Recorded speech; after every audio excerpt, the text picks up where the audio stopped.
Hello friends, Delhi academy के YouTube channel में आप सभी का स्वागत है। मैं दीप शाह। आज हम छत्तीसगढ़ से संबंधित एक और इम्पॉर्टेंट और एक रेलेवेंट टॉपिक को हम यहाँ क्या करेंगे, डिस्कस करेंगे। इस टॉपिक जो हम यहाँ आज हम डिस्कस करने वाले हैं, इस टॉपिक से अलग अलग एग्जाम में अलग अलग बार अलग अलग तरीके से क्वेश्चन पूछे जा चुके हैं। आप देखिएगा, और आप सबसे पहले आप लोगों से एक विनम्र अनुरोध है कि आप लोग एक पेन और कॉपी लेके अवश्य बैठिए। जो भी चीज़ें यहाँ डिस्कस की जाएगी उनको विधिवत रूप से क्या कीजिए, बिंदुवार आप उसको नोट करते रहिए। यहाँ मैं एक और बात बोलूँगा कि वीडियो से शुरू होने से पहले मैं आपको एक बात बता दूं कि पंचायती राज से संबंधित स्टूडेंट लगातार बोल रहे थे कि सर वीडियो बनाइए। पंचायती राज से संबंधित बेटा 4 वीडियो बना हुआ है।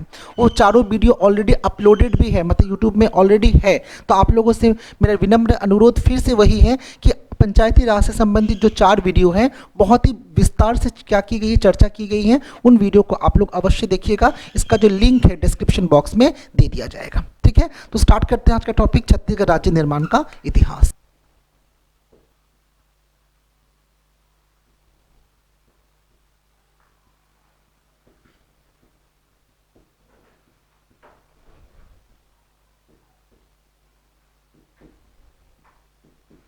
History of the formation of Chhattisgarh state.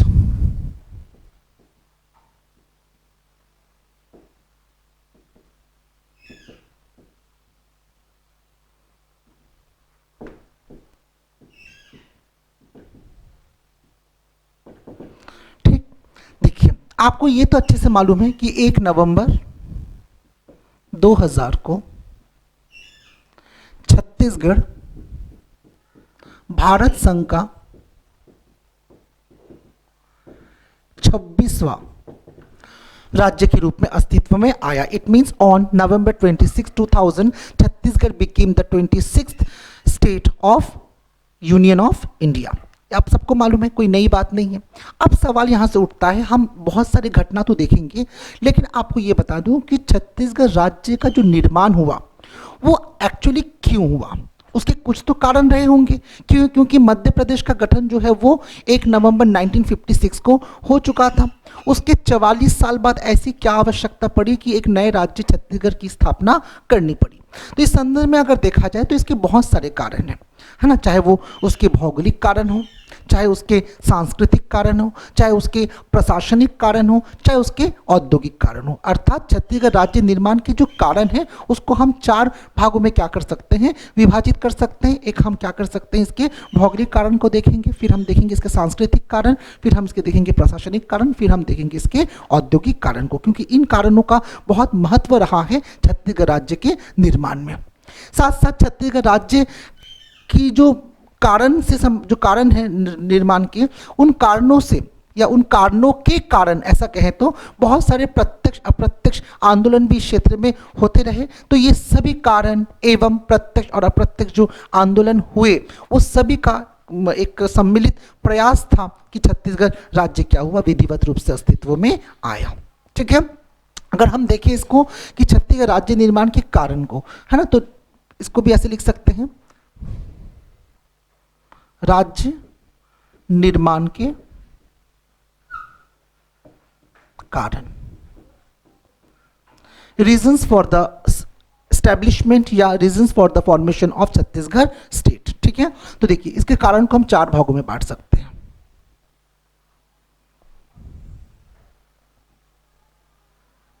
पहला भौगोलिक कारण,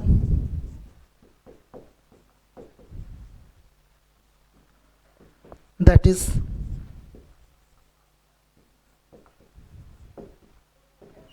geographical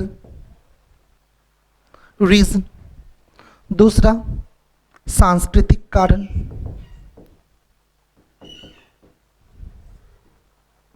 that is cultural reason, फिर प्रशासनिक कारण,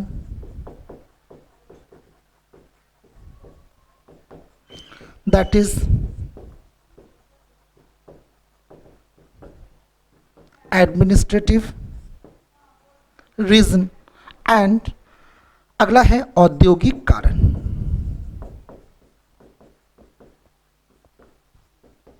दैट इज इंडस्ट्रियल रीजन।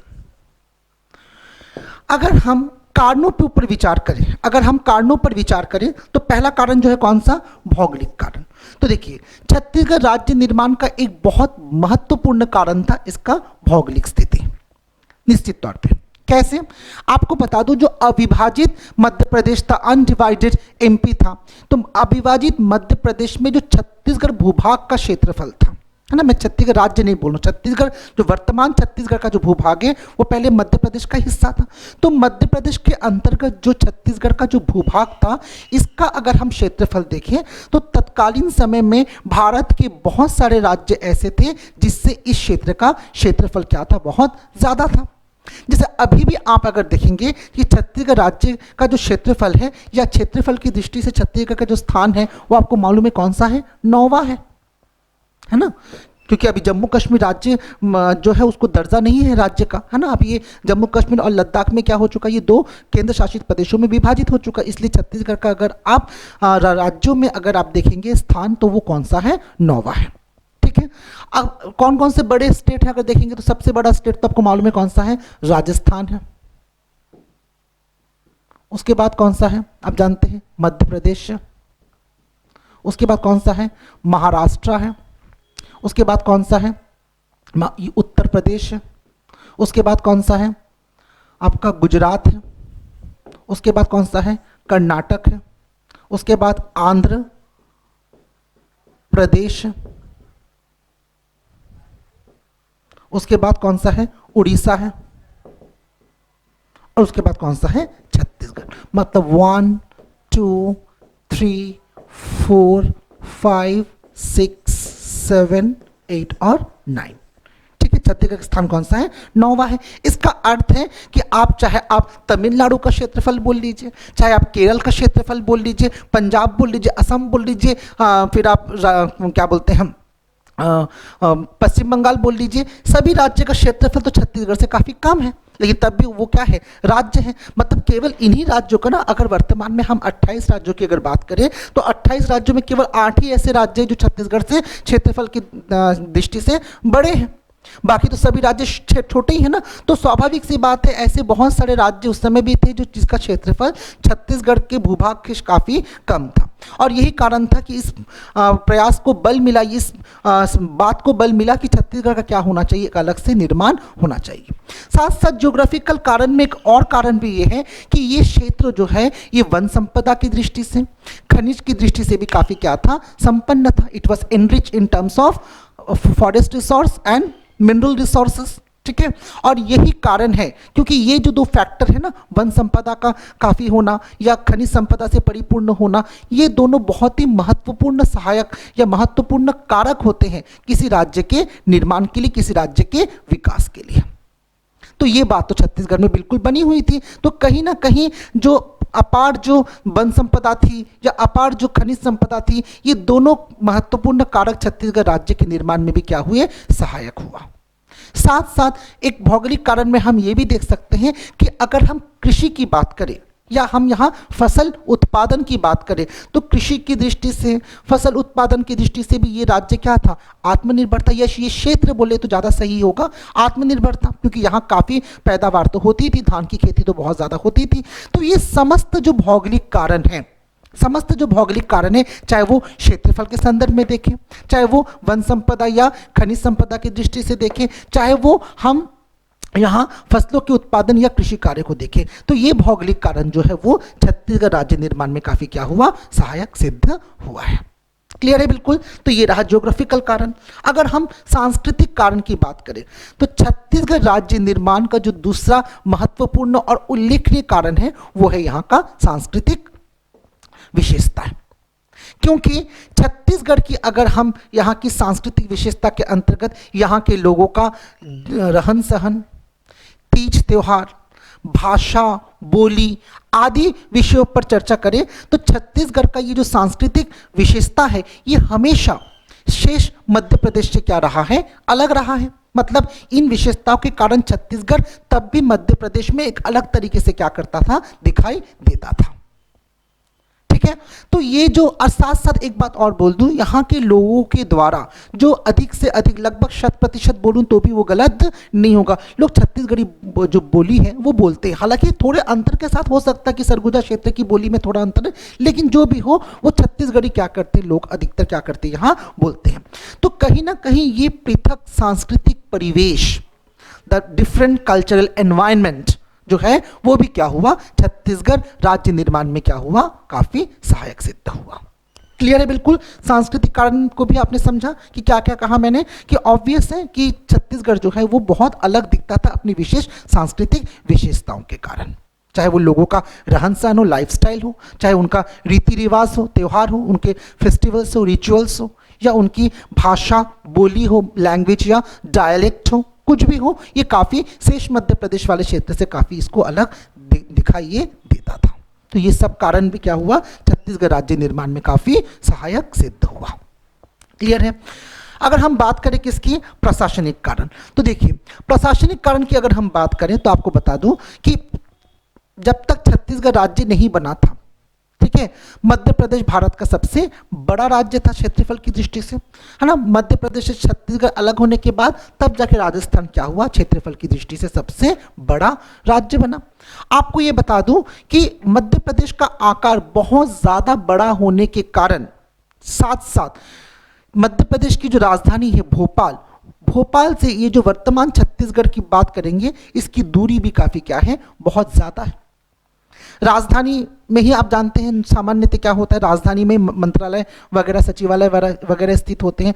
तो छत्तीसगढ़ के संदर्भ में जो भी प्रशासनिक निर्णय होते थे और उस निर्णय को अगर क्रियान्वित करने वाली अगर हम बात करें, दोनों में काफ़ी क्या हो जाता था, विलंब हो जाता था, क्योंकि राजधानी से इसकी दूरी बहुत ज़्यादा थी। इसलिए प्रशासनिक निर्णय या जो शासन के निर्णय थे उनको, शासन के निर्णय को लेने और उसको लागू करने में काफ़ी क्या हो जाती थी, देरी हो जाती थी। इसलिए विकास उतने अच्छे से हो नहीं पाता था। और यही कारण है कि विकास की गति को और या विकास को और अधिक गति देने के लिए, या यूँ कह सकते हैं कि प्रशासनिक निर्णय बहुत ही तीव्र तरीके से या बहुत ही तेज गति से लेने के लिए ये आवश्यकता महसूस की गई कि अब छत्तीसगढ़ राज्य का निर्माण किया जाना चाहिए, ताकि इसका जो अलग प्रशासन होगा, शासन व्यवस्था होगी, प्रशासनिक व्यवस्था होगी, वो इस संदर्भ में बहुत ही बेहतर तरीके से निर्णय लेके प्रशासनिक व्यवस्था को क्या करेंगे, बहुत ही चुस्त दुरुस्त करेंगे। ठीक है, तो ये हम बोल सकते हैं कि प्रशासनिक कारण को भी आपने समझा होगा कि राज्य की जो वर्तमान जो राज्य क्षेत्र है इसकी दूरी मध्य प्रदेश की जो राजधानी भोपाल से काफ़ी दूर थी, है ना। और प्रशासन को, शासन को इसके संदर्भ में नीतिगत जो निर्णय लेने और साथ साथ उसको क्रियान्वित करने में बहुत अधिक समय लगता था, और कहीं ना कहीं इसका विकास फिर उतने अच्छे से हो नहीं पाता था। इसलिए विकास को बहुत ही नया आयाम देने के लिए, इसको एक नया मतलब त्वरण देने के लिए, है ना, ये आवश्यकता महसूस की गई कि हाँ, छत्तीसगढ़ राज्य का निर्माण अवश्य होना चाहिए। तो ये इसका क्या हुआ, प्रशासनिक कारण हुआ। ठीक है, अगर हम किसकी बात करें, औद्योगिक कारण, तो आपको बता दूं औद्योगिक कारण में अगर हम बात करें इसका, तो आपको ये बात अच्छे से मालूम होगा कि अगर हम छत्तीसगढ़ के औद्योगिक विकास की प्रगति की बात करें तो अपेक्षाकृत ये मध्य प्रदेश से क्या थी, काफ़ी मध्य प्रदेश की तुलना में काफ़ी कम थी। तो कहीं ना कहीं पृथक राज्य बनने से ये महसूस किया गया कि औद्योगिक विकास की जो प्रगति है वो काफ़ी अच्छे तरीके से क्या किया जा सकता है, पाया जा सकता है या प्राप्त किया जा सकता है। तो कहीं ना कहीं इसी औद्योगिक विकास प्रगति की प्राप्त करने की जो आकांक्षा थी या एक संभावना थी, आकांक्षा और संभावना को देखते हुए ये आवश्यकता महसूस की गई कि छत्तीसगढ़ राज्य का निर्माण होना चाहिए। ठीक है। तो ये थे छत्तीसगढ़ राज्य निर्माण के कुछ प्रमुख कारण, चाहे वो भौगोलिक कारण हो, चाहे वो सांस्कृतिक कारण हो, चाहे वो प्रशासनिक कारण हो, चाहे वो औद्योगिक कारण हो। ये सभी कारण जो है वो सम्मिलित रूप से इस बात पर क्या दिए, बल दिए कि छत्तीसगढ़ राज्य का क्या होना चाहिए, निर्माण होना चाहिए। क्लियर है बिल्कुल। तो ये तो हो गई प्रारंभिक बात। अब इस राज्य निर्माण के लिए क्या क्या प्रयास किए गए, क्या क्या द एंडिवर है ना, that was made by the people here directly और इनडायरेक्टली, अर्थात जो प्रयास किए गए चाहे वो प्रत्यक्ष हो या अप्रत्यक्ष हो, उसको क्या करेंगे हम यहाँ विस्तृत तरीके से चर्चा करने का प्रयास यहाँ करेंगे।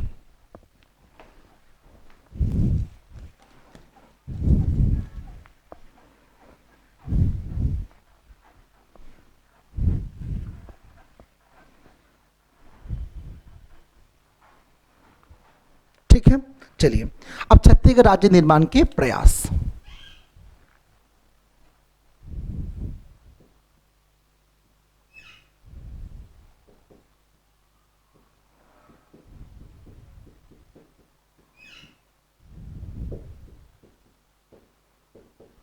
endeavors for the formation of Chhattisgarh state या efforts या attempts for the formation of Chhattisgarh state। तो आपको एक बात बता दूं, छत्तीसगढ़ राज्य के निर्माण का जो प्रयास है, इसको जानने से पहले हम बहुत सारी बातें और भी जानेंगे। हम कहां से स्टार्ट करेंगे, हम बिल्कुल स्टार्ट करेंगे 1778 से, 1778 ईयर को बेटा आप लोग अच्छे से ध्यान दीजिएगा। 1778 तो क्या हुआ था, तो आपको बता दूं, या आपको अच्छे से पता है, जिन्होंने काकतीय वंश को बहुत अच्छे से पढ़ा है उनको अच्छे से ये बात मालूम है कि एक घटना घटित होती है, एक प्रकार की संधि होती है, कोटपाड़ की संधि।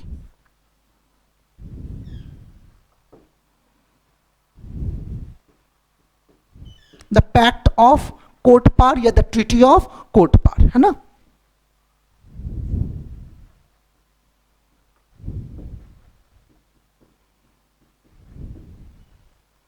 कब हुआ था कोटपाड़ की संधि, 6 अप्रैल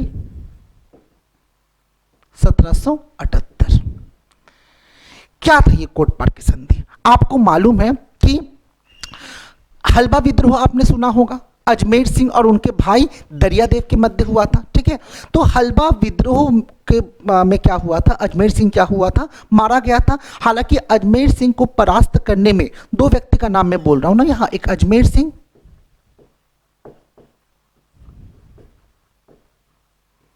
और दूसरा दरिया देव। तो आपको बता दूं, उत्तराधिकार का संघर्ष हुआ था, जिनको मालूम है काकतीय वंश पढ़े होंगे, है ना, उससे आप लिंक कीजिएगा उससे।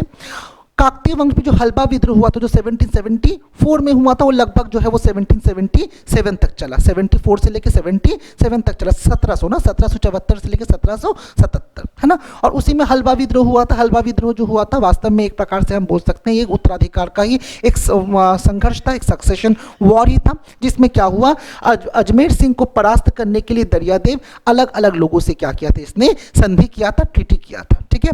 वो लोग कौन थे, वो लोग थे आपको बता दूं, अंग्रेज अधिकारी,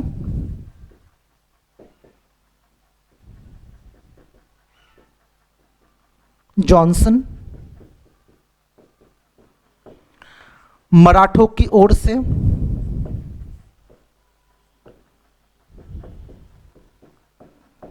त्रयंबक, अवीर राव, और जयपुर के शासक, ये जयपुर कहाँ है, उड़ीसा वाला जयपुर ना, ये जयपुर ऐसा लिखा, ज में ए की मात्रा, नॉट राजस्थान वाला जयपुर, जयपुर के शासक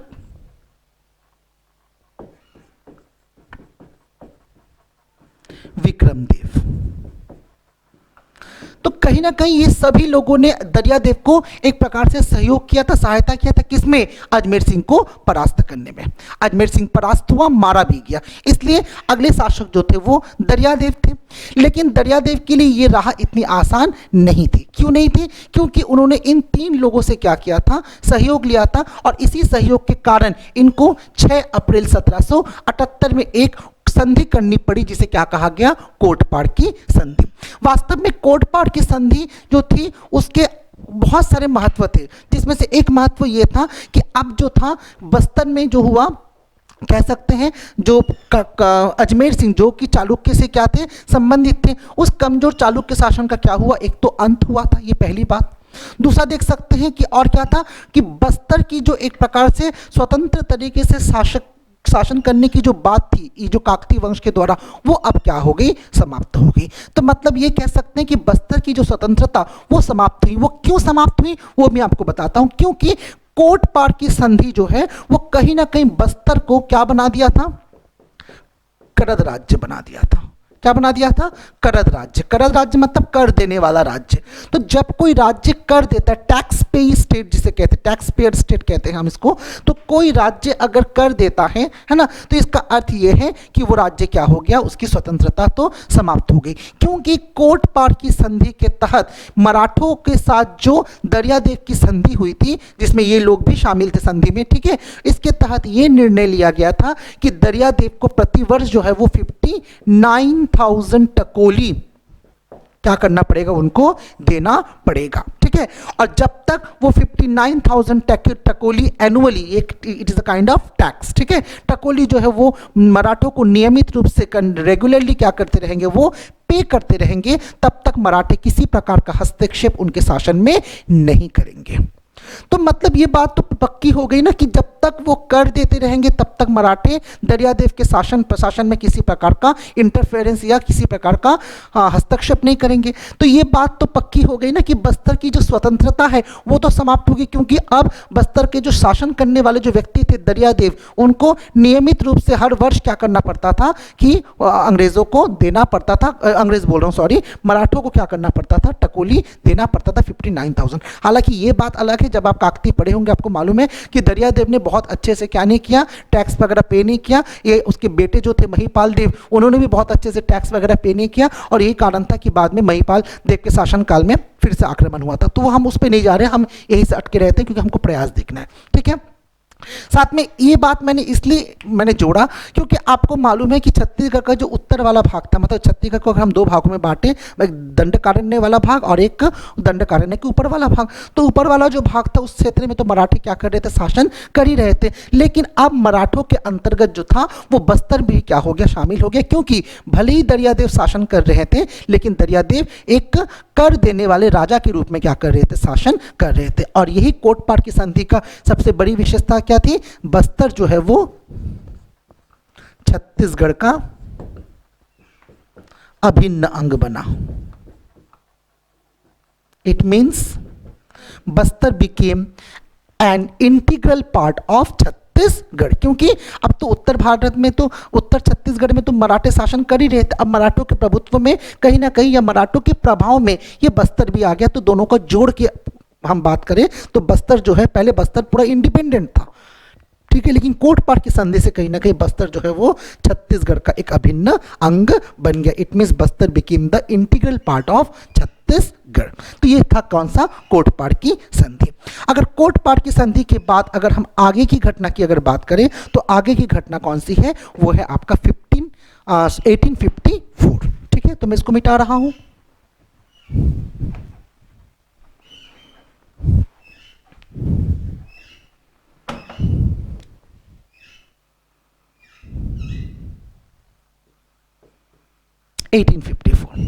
बहुत इंपॉर्टेंट है 1854, क्योंकि आपको मालूम है कि इसी अवधि में जो लॉर्ड डलहौजी थे, जो काफी एक साम्राज्यवादी एक गवर्नर जनरल थे, ये इंपीरियलिस्ट क्या थे, एक बहुत बड़े गवर्नर जनरल थे। तो कहीं ना कहीं ये जो 1854 है, आपको बता दूं ये क्यों इंपॉर्टेंट है, क्या जरूरी है पढ़ना। आपको एक बात मालूम होना चाहिए, 11 दिसंबर 1853 को मराठा शासक या जिसे हम बोल सकते हैं भोसला शासक,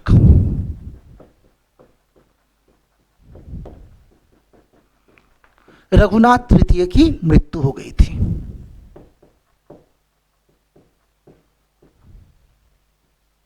it means on 11 December 1853 the Bhosla ruler Raghunath III passed away, उनकी मृत्यु हो गई। तो आपको बता दूं कि डॉक्ट्रिन ऑफ लैप्स अर्थात जो हड़प नीति थी, हड़प नीति या व्यापकगत नीति कहते हैं लॉर्ड डलहौजी की, ये हड़प नीति के तहत क्या कहा गया था, एक पॉलिसी बनाई गई थी। वो पॉलिसी ये थी कि यदि किसी राजा की मृत्यु बिना स्वाभाविक उत्तराधिकारी के हो जाती थी, it means if any king dies without any real successor, ठीक है, बिना किसी मतलब राजा का अगर खुद का कोई संतान नहीं होता था तो वो क्या किया जाता था, किसी भी दत्तक पुत्र या एडॉप्टेड चाइल्ड को वो सामान्यतः वो हस्तांतरित नहीं होती थी। और अगर गोद लेने वाली भी अगर बात होती थी, गोद निषेध प्रथा जिसे कहते हैं, एडॉप्शन जो पॉलिसीज थी उस पर प्रकार प्रकार के प्रतिबंध लगाए गए थे। अगर किसी राजा को गोद लेना भी होता था तो इसके लिए पहले अंग्रेजों से क्या करनी पड़ती थी, सलाह मशवरा लेनी पड़ती थी। सीधा सीधा अगर बात करें तो अंग्रेजों ने हड़प नीति के तहत जो अपनी साम्राज्यवादी एक नीति थी, हड़प नीति, जिसके अंतर्गत वो अपने साम्राज्य का विस्तार कर रहे थे अंग्रेज, ठीक है, जिसमें लॉर्ड डलहौजी की तो बहुत महत्वपूर्ण भूमिका थी, क्योंकि एक तो कम आयु के गवर्नर जनरल थे, इसलिए बहुत कर गुजरने की बहुत सारी बातें थी।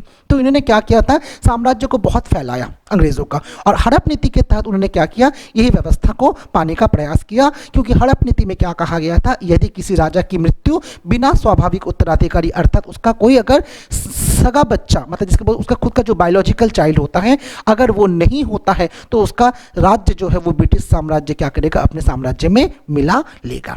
तो चूंकि आपने देखा रघुजी तृतीय की मृत्यु हुई थी, और वो भी रघुजी तृतीय क्या थे, निसंतान थे, he had no successor, निसंतान थे। यही कारण था कि रघुजी तृतीय के मृत्यु के पश्चात क्या किया गया, उनका जो साम्राज्य था, जो मराठा जो भोसला साम्राज्य था, और भोसले साम्राज्य के अंतर्गत जो दूसरे क्षेत्र भी शामिल थे, जिसमें छत्तीसगढ़ का क्षेत्र भी क्या था, शामिल था, ठीक है, वो पूरा का पूरा क्षेत्र अंग्रेजों के नियंत्रण में चला गया। किस नीति के तहत, हड़प नीति के तहत, ठीक है। मतलब छत्तीसगढ़ का क्षेत्र अब किसके अधीन आ गया, सीधे सीधे ब्रिटिश साम्राज्य के अंतर्गत आ गया। इसलिए हम कह सकते हैं कि 1854 में छत्तीसगढ़ भूभाग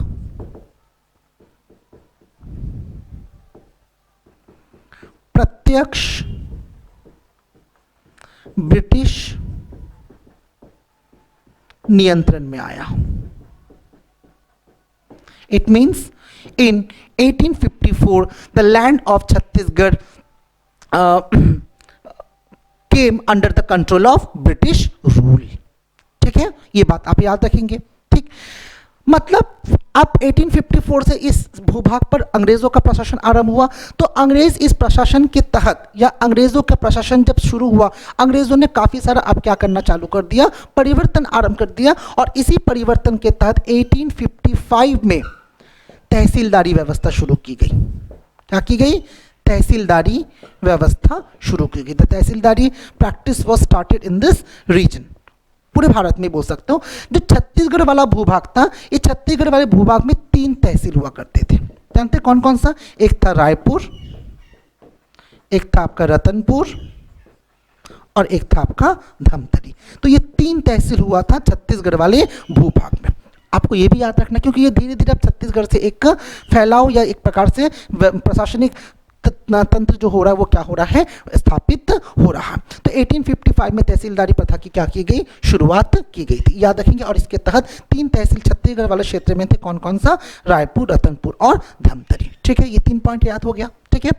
1855 के बाद जो आपको अच्छे से अब याद करना है वो है 1861। 1861 क्या विशेषता था 1861 का, 1861 में मध्य प्रांत की क्या हुई थी, स्थापना। अभी भी बरान नहीं ना, मध्य प्रांत कहा मैंने, मध्य प्रांत की स्थापना।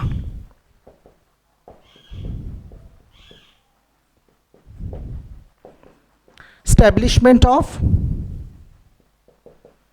सेंट्रल प्रोविंस, ठीक है, 2 नवंबर 1861, ठीक है। मैं इस सब चीजों को मिटा रहा हूं आगे के।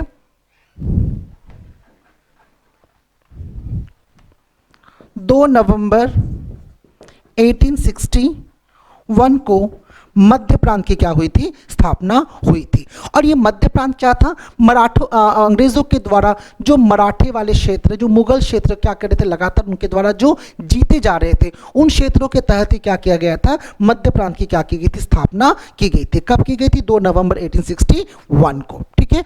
अगर मध्य प्रांत की मुख्यालय या राजधानी देखें तो राजधानी क्या थी इसकी, नागपुर थी। और वास्तव में ये मध्य प्रांत किन क्षेत्रों को मिलाकर बनाया गया था, तो मध्य प्रांत जो महाराष्ट्र वाला एरिया वो तो रहेगा ही रहेगा, क्योंकि वो मराठों का एरिया था, भोसलों का एरिया था, और अंग्रेजों ने उस क्षेत्र को डॉक्ट्रिन ऑफ लैप्स या हड़प नीति के तहत जीता था, ठीक है। साथ साथ जो मध्य प्रदेश का कुछ भाग, ठीक है, छत्तीसगढ़ का कुछ भाग और उड़ीसा के कुछ भाग को मिलाकर क्या किया गया था, मध्य प्रांत का गठन किया गया था। तो मध्य प्रांत में कौन कौन सा था, महाराष्ट्र था, मध्य प्रदेश था, छत्तीसगढ़ था और कुछ हद तक कह सकते हैं हम उड़ीसा भी था। ठीक है, ये मुख्यतः क्या था, इसके मध्य प्रांत के अंतर्गत ये शामिल था। तो कहीं ना कहीं मध्य प्रांत का गठन हुआ, जिसे हम सेंट्रल प्रोविंस है। तो आपको डेट पूछा जाए तो कब क्या कहोगे आप, 2 नवंबर 1861 कहोगे। इसकी राजधानी क्या थी, इसकी राजधानी नागपुर थी। और साथ में किन क्षेत्रों को मिलाकर बनाया गया था, जो मराठों ने अब जीता था, जिसे है ना, चाहे वो डॉक्ट्रिन ऑफ लैब्स बोली या किसी, क्योंकि आपको मालूम है कि पानीपत का तृतीय युद्ध भी हो चुका था 1861 में, तो वो सारी बातें आपको मालूम है।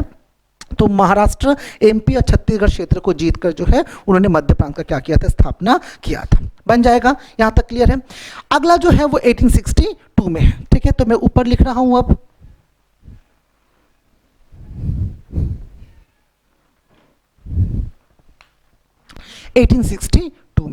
तो 1862 में क्या हुआ, 1862 में आपको बता दूं, इस समय बहुत सारे संभागों की स्थापना की गई थी इस दौरान 1862 में। और उसी संभागों के निर्माण के क्रम में, संभाग मतलब जिसे हम इंग्लिश में डिवीजन कहते हैं। ठीक है, तो संभाग निर्माण, इस समय बहुत सारे संभागों का निर्माण किया गया। और उसी संभागों के निर्माण के अंतर्गत, ठीक है, आपको एक बात याद रखना है कि इस समय छत्तीसगढ़ को संभाग का दर्जा दिया गया।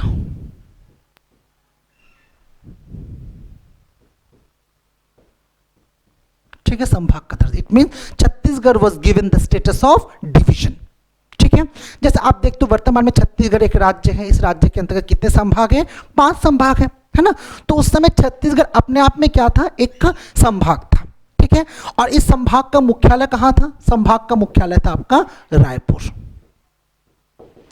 आप जानते हो हर संभाग में एक क्या होता है, आयुक्त होता है, कमिश्नर होता है। तो उस समय भी छत्तीसगढ़ क्षेत्र में भी क्या था, एक आयुक्त था। तो आयुक्त कौन बने थे, प्रथम आयुक्त कौन थे, चार्ल्स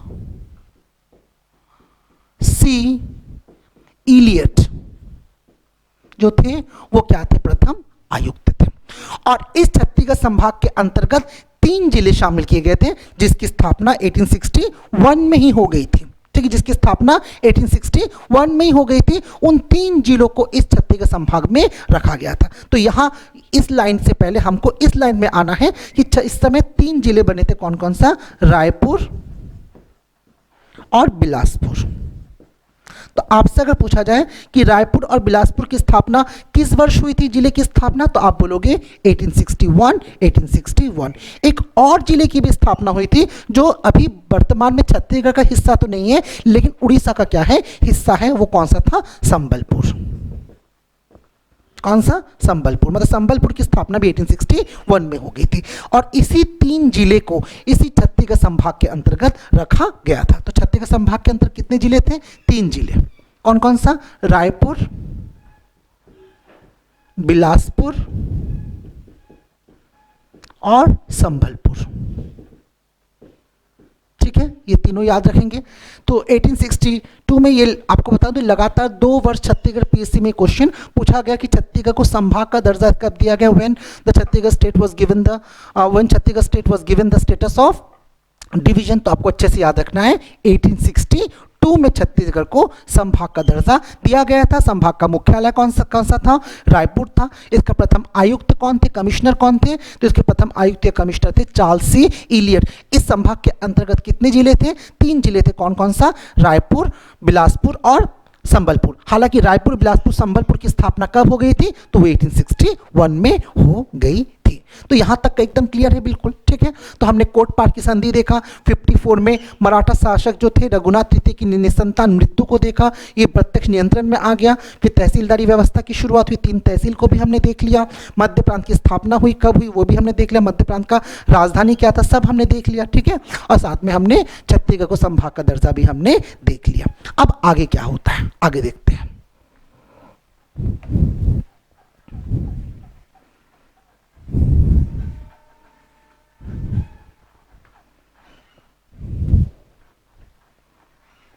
देखिए अगला जो है 1905।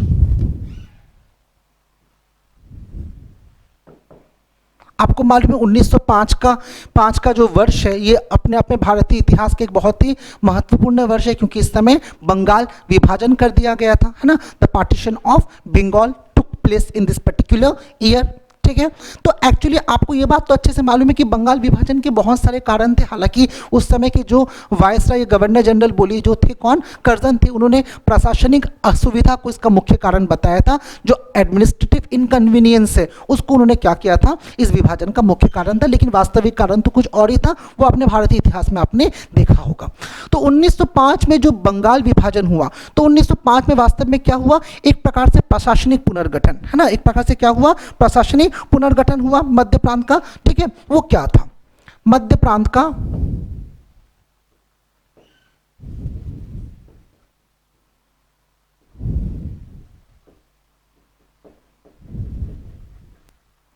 प्रशासनिक पुनर्गठन, that is administrative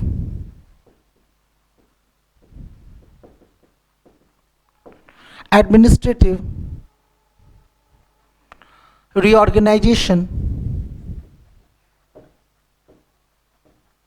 of central province, CP, है ना, सेंट्रल प्रोविंस। क्या था आपको बता दूं, इस समय कुछ परिवर्तन, जैसे आप जानते हैं ना, वर्तमान जगह छत्तीसगढ़ अगर देखोगे आप, ऐसा मैप दिखता है लगभग,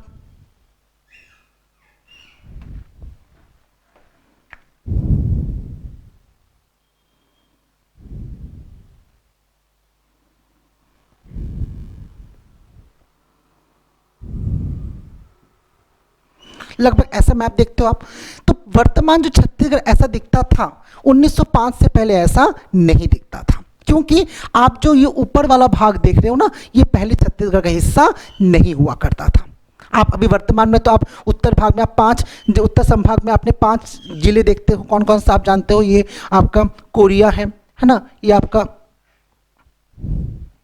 ये कोरिया है, ये आपका सूरजपुर है, ये बलरामपुर, ये सरगुजा और ये जशपुर। तो ये पहले छत्तीसगढ़ का हिस्सा नहीं था, ये छत्तीसगढ़ का इस रूप में हिस्सा ये 1905 में बना। वास्तव में क्या हुआ था, प्रशासनिक पुनर्गठन। प्रशासनिक पुनर्गठन मतलब कुछ क्षेत्र यहाँ से कुछ दूसरे जगह गए और कुछ क्षेत्र दूसरी जगह से इस क्षेत्र में आए। तो वो कौन कौन से थे, तो हम एक बीच में एक लकीर बना लेते हैं, क्योंकि यहाँ से कुछ पार्ट जो है वो कहाँ गया था, उड़ीसा में गया था।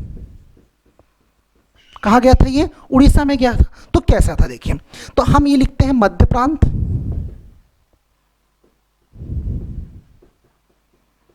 ठीक है, और यहां लिखते हैं मान लीजिए तत्कालीन बंगाल प्रांत, तत्कालीन कह रहा हूं,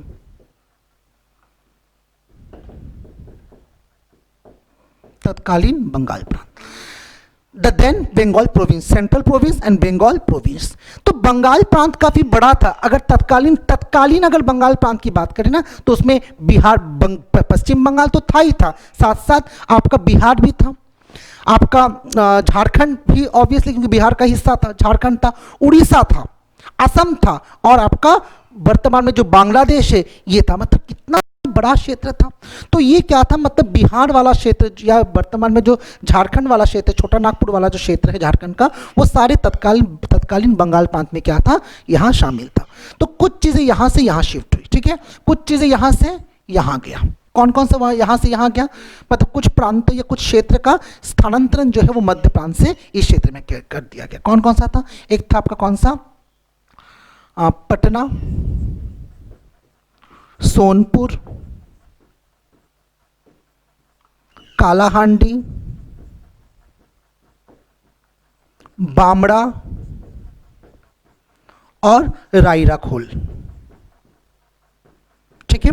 मतलब ये क्षेत्र पहले मध्य प्रांत में शामिल था, है ना, लेकिन इसको मध्य प्रांत से फिर कहाँ किया गया, तत्कालीन बंगाल प्रांत के उड़ीसा क्षेत्र में क्या किया गया, इसको शिफ्ट किया गया। कौन कौन सा, पटना, सोनपुर, कालाहांडी, बामड़ा और रायराखोल, ये तो यहां से आए। जबकि ये क्षेत्र यहां से यहां गए, मैं बार बार कह रहा हूं, ठीक है, यहां से यहां गए। जबकि कुछ क्षेत्र जो है यहां से इस क्षेत्र में भी आया था, ठीक है। वो कौन कौन सा था, उसमें से याद रखेंगे, पहला कोरिया, कोरिया जो रियासत क्षेत्र था, यहां आपको मालूम है चांग बखार वाला एरिया है। दूसरा चांग बखार,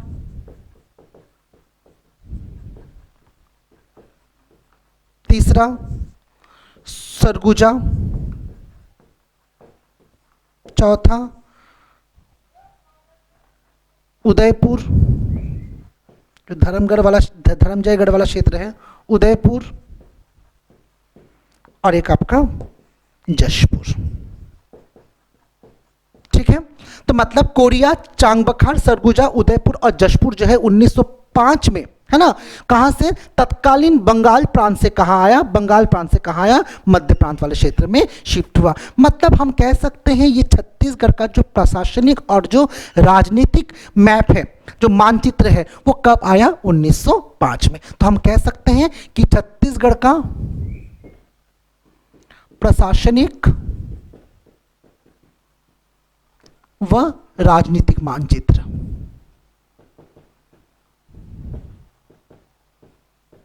कब आया, 1905 में। It means the administrative and political map of Chhattisgarh came in 1905, क्योंकि इस समय कुछ रीशफल किया गया था। क्या किया गया था, रीशफल मतलब या रीऑर्गेनाइज, यहां से कुछ क्षेत्र वहां और वहां से कुछ क्षेत्र यहां आया था। इस प्रकार हम कह सकते हैं छत्तीसगढ़ का जो राजनीतिक और प्रशासनिक मानचित्र 1905 में क्या आया, अस्तित्व में आया था।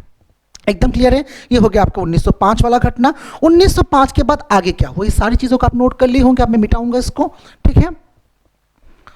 तो देखिए 1905 के बाद अगर देखा जाए तो 1918 वाला सन याद करेंगे। कौन सा, 1918। 1918 क्या हुआ आपको बता दूं, पंडित सुंदरलाल शर्मा जी के द्वारा, जिसे छत्तीसगढ़ के गांधी भी कहा जाता है, तो पंडित सुंदरलाल शर्मा जी के द्वारा अपने पांडुलिपि में क्या किया गया, अपने पांडुलिपि की अगर बात करें तो उनके उसी पांडुलिपि में क्या किया गया है, छत्तीसगढ़ का एक प्रकार से आप बोल सकते हो जो सांस्कृतिक और भौगोलिक चित्रण उसमें किया गया था। छत्तीसगढ़ का सांस्कृतिक और भौगोलिक चित्रण उसमें किया गया था। और यही कारण है कि पंडित सुंदरलाल शर्मा को छत्तीसगढ़ का प्रथम स्वप्न दृष्टा और संकल्पनाकार कहा जाता है। इट मींस आप पूरी तरीके से कह सकते हो कि 1918 में क्या हुआ था, पंडित सुंदरलाल शर्मा जी के द्वारा पृथक छत्तीसगढ़ की संकल्पना दी गई थी, है ना। पंडित सुंदरलाल शर्मा जी के द्वारा पृथक छत्तीसगढ़ की संकल्पना, the first conceptualization of separate Chhattisgarh by Pandit Sundarlal Sharma. मैंने आपको कहा ना, उनकी जो पांडुलिपि मतलब जो हाथ से लिखी गई लिपि, जिसकी इंग्लिश में मैन्युस्क्रिप्ट कहा जाता है, तो उनकी पांडुलिपि में क्या किया गया था, छत्तीसगढ़ की भौगोलिक और सांस्कृतिक को अलग रूप से क्या किया गया था, चित्रण किया गया था। और यही कारण है कि उनको छत्तीसगढ़ का प्रथम स्वप्न दृष्टा अर्थात सपना देखने वाला अर्थात फर्स्ट ड्रीमर जिसे कहते हैं तथा संकल्पनाकार कहा जाता है, फर्स्ट कंसेप्चुअलाइजर कहा जा सकता है। तो याद हो गया 1905 में क्या हुआ, मध्य प्रांत का प्रशासनिक पुनर्गठन, और 1918 में पंडित सुंदरलाल शर्मा जी के द्वारा पृथक छत्तीसगढ़ की संकल्पना।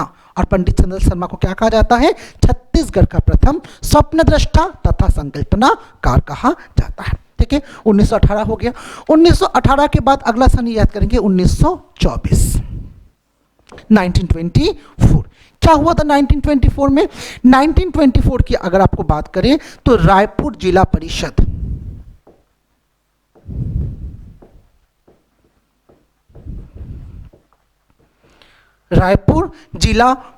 के द्वारा मध्य प्रांत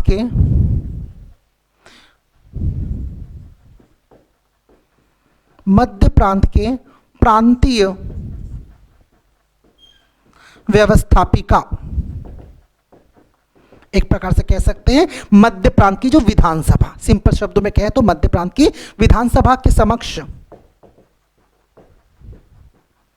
क्या किया गया था, पृथक छत्तीसगढ़ राज्य निर्माण के लिए एक संकल्प पारित किया गया था। कब, तो 1924 by the Raipur district council a resolution was passed and it was introduced to the provincial legislative of central province. ठीक है, मतलब रायपुर जिला परिषद के द्वारा पृथक छत्तीसगढ़ राज्य निर्माण के एक संकल्प पारित किया गया, जिसे मध्य प्रांत के प्रांतीय व्यवस्थापिका या विधायिका जो भी बोलिए, जिसे हम विधानसभा भी कह सकते हैं, उनके समक्ष क्या किया गया, प्रस्तुत किया गया था। ये तो हो गया 1924 की घटना। 1924 के बाद आपको एक और बात बता दूं, 1936।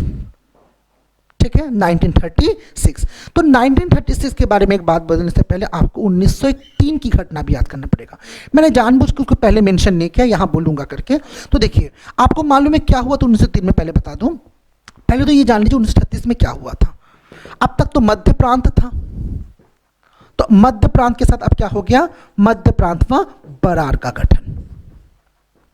That is the formation of central province and Berar. क्या था आपको बता दो, 1903 से जो हैदराबाद रियासत था, कौन सा, हैदराबाद रियासत, हैदराबाद प्रिंसली स्टेट के अंतर्गत कौन सा क्षेत्र था, बरार क्षेत्र। ठीक है, बरार क्षेत्र। ठीक है, मैंने क्या कहा सुन लीजिए अच्छे से। 1903 में हैदराबाद रियासत के अंतर्गत आने वाला जो बरार क्षेत्र है, इसका प्रशासन, किसका, बरार क्षेत्र का प्रशासन मध्य प्रांत के कमिश्नर को सौंपा गया। It means the administration of Berar region which came under Hyderabad princely state was entrusted to the commissioner of central province। Commissioner मतलब आयुक्त। ठीक है, लेकिन मतलब ये बोल सकते 1903 से बरार क्षेत्र के प्रशासन की जो जिम्मेवारी थी वो मध्य प्रांत के कमिश्नर, सेंट्रल प्रोविंस के कमिश्नर में था। इसीलिए अब क्या किया गया, जब कमिश्नर इस क्षेत्र का प्रशासन देख ही रहा था बरार क्षेत्र का, इसलिए क्या किया गया, 1906 में बरार को क्या कर दिया गया, सेंट्रल प्रोविंस के साथ मर्ज कर दिया गया और क्या बना, मध्य प्रांत और बरार का गठन, स्थापना हुआ। क्लियर है बिल्कुल, ये याद रखिए। तो बरार, मध्य प्रांत और बरार, बहुत सारी किताब में 1935, लेकिन आप हिंदी ग्रंथ को देखेंगे तो 1936 दिया, तो मैं 36 ही लिखाऊंगा हिंदी ग्रंथ के बेस पे। ठीक है, तो 1936 में मध्य प्रांत और बरार का गठन हुआ। हालांकि 1903 से बरार क्षेत्र का प्रशासन मध्य प्रांत के कमिश्नर के द्वारा किया जा रहा था। क्लियर बिल्कुल, तो ये हो गया 1936। अब आगे की घटना देखते हैं।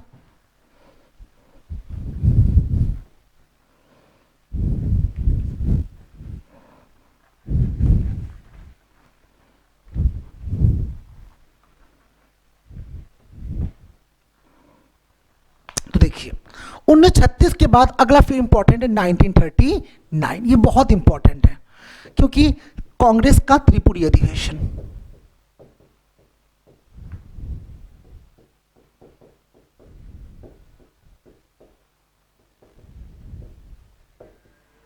कांग्रेस का त्रिपुरी अधिवेशन, the Tripuri session of Congress. ये तो अपने आप में बहुत ऐतिहासिक है क्योंकि आपको मालूम है कि इस अधिवेशन में सुभाष चंद्र बोस जी जो है वो अध्यक्ष चुने गए थे। हालांकि उनका अध्यक्ष बनने का रास्ता इतना आसान नहीं था, हालांकि आसान भी था तो भी आप गलत नहीं कहेंगे क्योंकि उनकी लोकप्रियता ही इतनी ज़्यादा थी। हालांकि इसके पहले 1939 के पहले 1938 में भी वो हरिपुरा गुजरात में है, हरिपुरा में भी क्या हुए थे, वो कांग्रेस के अध्यक्ष निर्वाचित हुए थे। और 1939 में वो फिर से क्या किए, कॉन्टेस्ट किए थे। 1939 त्रिपुरी कहाँ है आपका, जबलपुर। कहाँ है ये, जबलपुर। तो त्रिपुरी अधिवेशन में उन्होंने गांधी जी द्वारा समर्थित पट्टाभी सीतारमैया को क्या किया था, उन्होंने पराजित करके अध्यक्ष पद को उन्होंने प्राप्त किया था। ये बहुत बड़ी बात है कि गांधी जी के द्वारा समर्थित कोई व्यक्ति, the person supported by Gandhi ji, the person was Pattabhi Sitaramayya and he defeated Pattabhi Sitaramayya and got the office of president in Congress, president of Congress, है ना। तो ये बहुत बड़ी बात है। हालांकि फिर थोड़े से मतलब उनके कुछ विचारों के कारण उन्होंने फिर क्या कर दिया था, त्यागपत्र भी दे दिया था। तो वो तो चलिए आप लोग जानते हैं भारत के इतिहास में।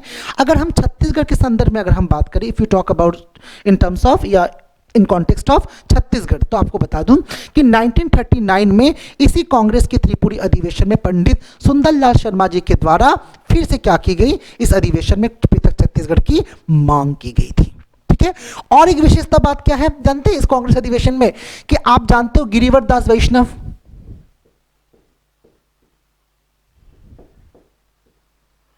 गिरिवर दास वैष्णव जी की एक रचना थी छत्तीसगढ़ी सुराज,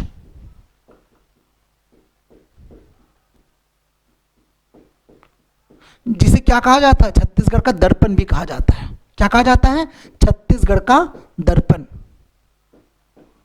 इसकी रचना तो 1936 में हो गई थी, लेकिन इसी छत्तीसगढ़ी सुराज जो कि गिरिवर दास वैष्णव जी के द्वारा क्या किया गया था, रचना किया गया था, इसको इस अधिवेशन में बांटा गया था।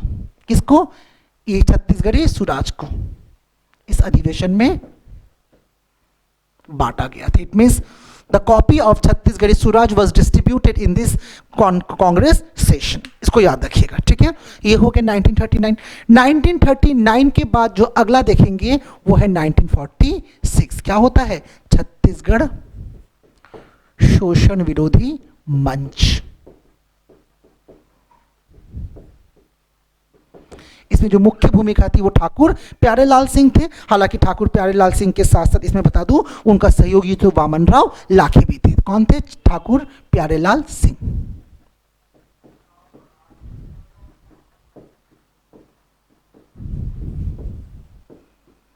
ठाकुर प्यारेलाल सिंह। हालांकि मैंने क्या कहा, मुख्य भूमिका में कौन थे? ठाकुर प्यारेलाल सिंह, साथ में उनके सहयोगी वामनराव लाखे भी थे। तो पृथक छत्तीसगढ़ राज्य निर्माण के लिए उन्होंने पहला क्या बनाया? एक संगठन बनाया। तो वो संगठन कौन सा था? छत्तीसगढ़ शोषण विरोधी मंच। इस मंच के माध्यम से छत्तीसगढ़ राज्य निर्माण की जो एक बात है उसको और भी मुखर तरीके से क्या किया गया था, इसको सामने रखा गया था। तो याद रखेंगे छत्तीसगढ़ शोषण विरोधी मंच की स्थापना कब हुई थी? 1946 में। किनके द्वारा? ठाकुर प्यारेलाल सिंह के द्वारा। सहयोगी कौन थे इसमें? वामनराव लाखे। उन्होंने तो किया, आपको मालूम है। फिर 1947 में क्या हो गया? हमको स्वतंत्रता भी मिल गया। तो अगला बात करेंगे 1947 की। तो 1947 में भारत को स्वतंत्रता प्राप्त हुई। भारत को स्वतंत्रता प्राप्त हुई, लेकिन छत्तीसगढ़ को अब भी पृथक नहीं किया गया था, बल्कि छत्तीसगढ़ अभी भी मध्य प्रांत का ही हिस्सा था। It was still the part of central province. कोई परिवर्तन नहीं हुआ। फिर आपको मालूम है कि 1948 में रियासतों का एकीकरण हुआ।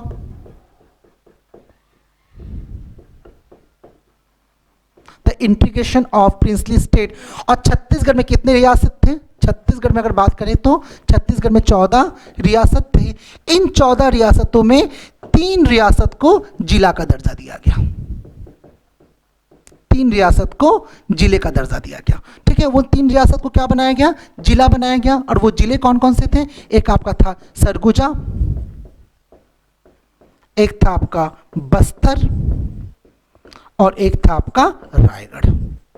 तो इन 3 जिलों को, जो कि पहले क्या थे? रियासती क्षेत्र थे, प्रिंसली स्टेट्स थे, इनको अब क्या किया गया?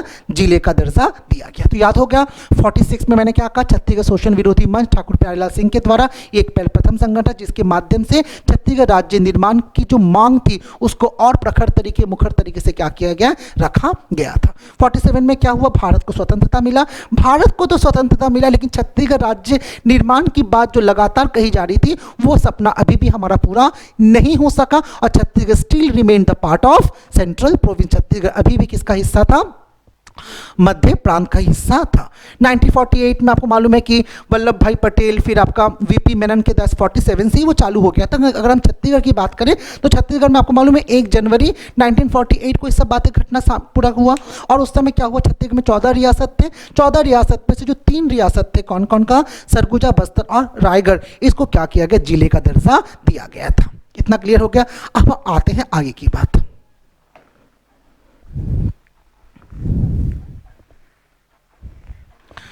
आगे देखेंगे 48 के बाद सीधा आप देखेंगे 1953 क्या था? राज्य पुनर्गठन आयोग के समक्ष छत्तीसगढ़ राज्य निर्माण की मांग।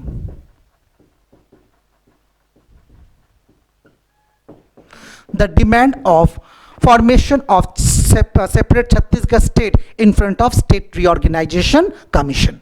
ठीक है, आपको मालूम है, हालांकि इससे पहले बहुत सारी घटना थी। आपको मालूम है जब भारत स्वतंत्र हुआ, स्वतंत्रता के बाद से ही बहुत भाषा के आधार पर राज्य निर्माण की बात या राज्य निर्माण की मांग लगातार उठते रही on the basis of languages. ठीक है, हालांकि इसके लिए बहुत सारी कमेटी भी बनी है ना, जस्टिस एस के धर समिति बनी, JVP मतलब जवाहरलाल नेहरू वल्लभ भाई पटेल पट्टाभी सीतारामैया समिति बनी, बहुत सारी समिति बनी और सभी समितियों ने इस बात को बिल्कुल कहा कि राज्य निर्माण तो हो सकता है लेकिन उसका आधार कभी भी भाषा नहीं होना चाहिए। इससे क्या होता है, एक प्रकार से अलगाव की स्थिति क्या हो सकती, निर्मित हो सकती है। लेकिन आपको बता दूं इसी अवधि में जो दक्षिण भारत का जो तेलुगु भाषी क्षेत्र है, उस तेलुगु भाषी क्षेत्र के लिए अलग से एक राज्य निर्माण की बात की जा रही थी। और इसी दौरान पोट्टी श्री रामलू के द्वारा क्या किया गया, अनशन किया गया पृथक छत्तीसगढ़, पृथक आंध्र प्रदेश के निर्माण के लिए, है ना। और फिर उनका फिर अनशन के कारण, है ना, उनका क्या हो गया था, उनकी मृत्यु भी हो गई। तो जब उनकी मृत्यु हो गई थी, है ना, क्योंकि लगातार मैं आपको बोल रहा हूँ ना कि मांग उठ रही थी, बहुत सारे राज्य भी डिमांड कर रहे थे भाषा के आधार पर राज्य का निर्माण, खासकर दक्षिण भारत का जो क्षेत्र था, क्योंकि पहले तो पूरा एक ही क्षेत्र हुआ करता था, पूरा तमिलनाडु वगैरह मिलाकर। लेकिन जो तेलुगु भाषी लोगों के लिए, जो तेलुगु स्पीकिंग पीपल है, उनके लिए अलग राज्य की बात की जा रही थी। और इसी कारण पोट्टी श्री रामलू के द्वारा अनशन किया गया, फिर उनकी मृत्यु हो गई। मृत्यु एक बहुत ही दुखद घटना है ऑब्वियसली। तब जाके आपको मालूम है कि 1 अक्टूबर 1953 को भाषा के आधार पर आंध्र प्रदेश गठित होने वाला भारत का पहला राज्य था। On the basis of language की बात कर रहा हूँ ना, तो स्वतंत्रता के बाद भाषा के आधार पर अगर आपको पूछा जाए कि कौन सा राज्य पहले गठित हुआ था, तब बोलोगे आंध्र प्रदेश। कब हुआ था, तो 1 अक्टूबर 1953। तो जब एक हो गया, तब अब बाकी राज्य भी इस प्रकार की डिमांड कर रहे थे। तो इसके लिए क्या हो गया, एक राज्य पुनर्गठन आयोग की स्थापना की गई, जिसके अध्यक्ष कौन थे, फजल अली।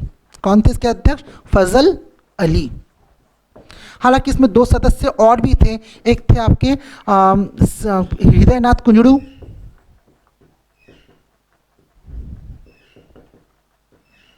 और के.एम. पणिक्कर, 2 और लोग भी थे। और ये अध्यक्ष थे, फजल अली क्या थे, अध्यक्ष थे, और ये जो थे ये सदस्य थे। मतलब 3 सदस्यीय एक आयोग का गठन हुआ था, और इसी आयोग के समक्ष पृथक छत्तीसगढ़ राज्य के निर्माण की मांग रखी गई थी। ठीक है, इस बात को याद रखेंगे। 53 में, 53 के बाद आप याद करोगे 28 जनवरी, या सीधा लिखिए 1955 बहुत इंपॉर्टेंट है। क्या हुआ था, ठाकुर प्यारेलाल सिंह के जो पुत्र थे, ठाकुर राम सिंह, है ना, रामकृष्ण सिंह, ठाकुर रामकृष्ण सिंह, ये कौन थे, ठाकुर प्यारेलाल सिंह के पुत्र थे, and the son of Thakur Pyarelal Singh. और रायपुर के विधायक भी थे, रायपुर नगर के क्या थे, ये विधायक भी थे। He was MLA of Raipur. तो इसी ठाकुर रामकृष्ण सिंह के द्वारा मध्य प्रांत, क्योंकि अभी भी मध्य प्रांत था, मध्य प्रदेश अभी भी नहीं बना था ना, मध्य प्रांत, ठीक है, मध्य प्रांत की विधानसभा के समक्ष एक प्रस्ताव रखा गया पृथक छत्तीसगढ़ के निर्माण का, जिसे माना जाता है प्रथम विधायी प्रयास, द फर्स्ट लेजिस्लेटिव अटेम्प्ट। क्या हुआ था, the MLA of Raipur Thakur Ramkrishna Singh introduced a proposal in front of the legislative of central province, and that proposal was to make the separate Chhattisgarh, and this was known as the first legislative attempt in this particular direction. इस दिशा में ये प्रथम प्रयास माना जाता है। तो आपको ये पूछा जाए कि विधायी प्रयास कब हुआ, तो विधायी प्रयास हुआ था 1955 में। ठाकुर रामकृष्ण सिंह जो कि रायपुर के ही विधायक थे, उन्होंने क्या किया था, मध्य प्रांत की विधानसभा में पृथक छत्तीसगढ़ की मांग का प्रस्ताव रखा, जिसे प्रथम विधायी प्रस्ताव कहा जाता है। क्लियर।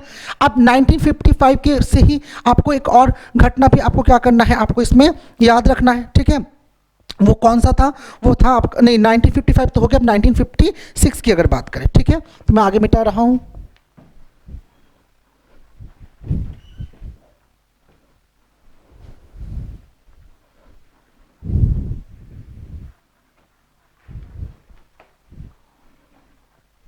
देखिए, अगर हम बात करें कब, 28 जनवरी 1956, बहुत इंपॉर्टेंट है,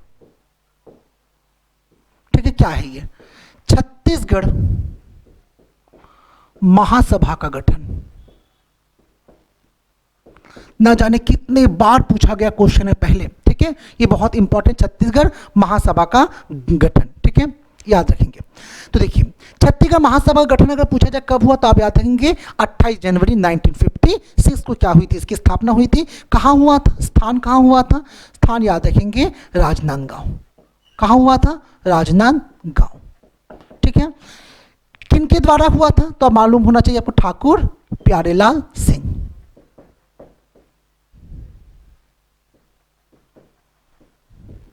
इसके अगर महासचिव जनरल अध्यक्ष तो यही थे, ठीक है। महासचिव कौन थे? दशरथ चौबे,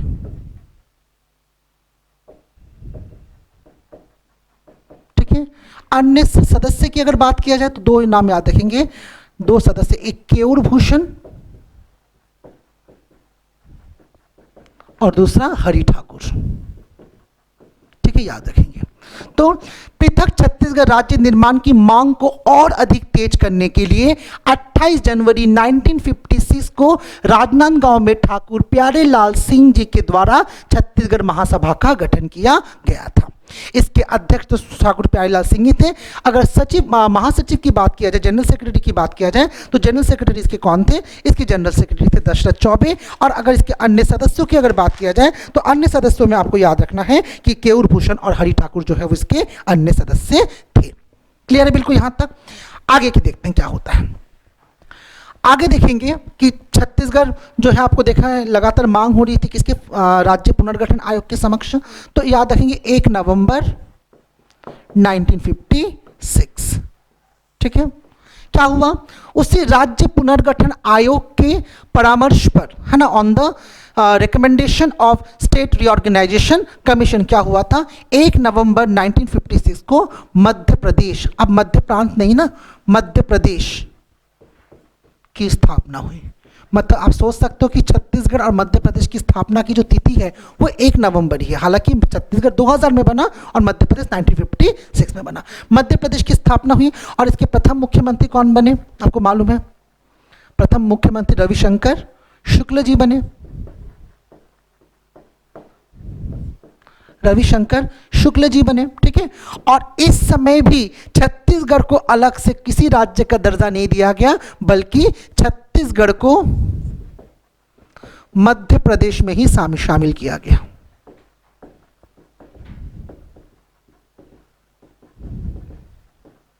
ठीक है, क्लियर है बिल्कुल? इसको याद रखेंगे। 1 नवंबर 1956 को मध्य प्रदेश की क्या हुई थी? स्थापना हुई थी। लेकिन अब भी छत्तीसगढ़ को कोई भी पृथक राज्य का दर्जा नहीं दिया गया था, बल्कि मध्य प्रदेश के अंतर्गत ही इसको रखा गया था।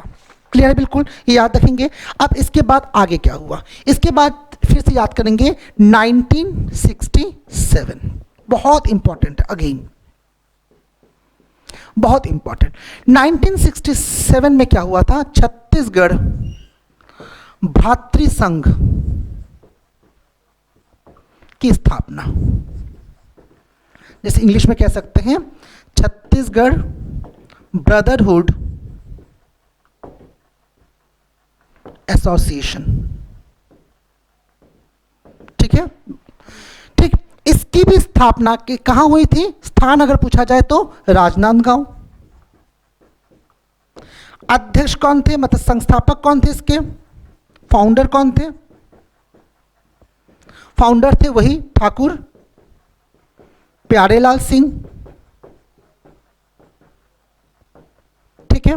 सह संस्थापक, को फाउंडर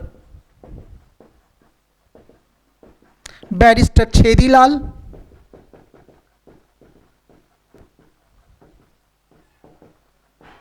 ठीक है, ठीक।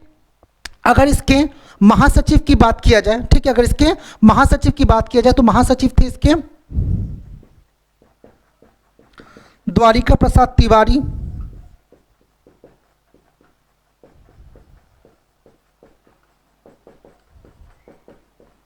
और अन्य सदस्य अगर बात करें तो प्यारेलाल कंवर,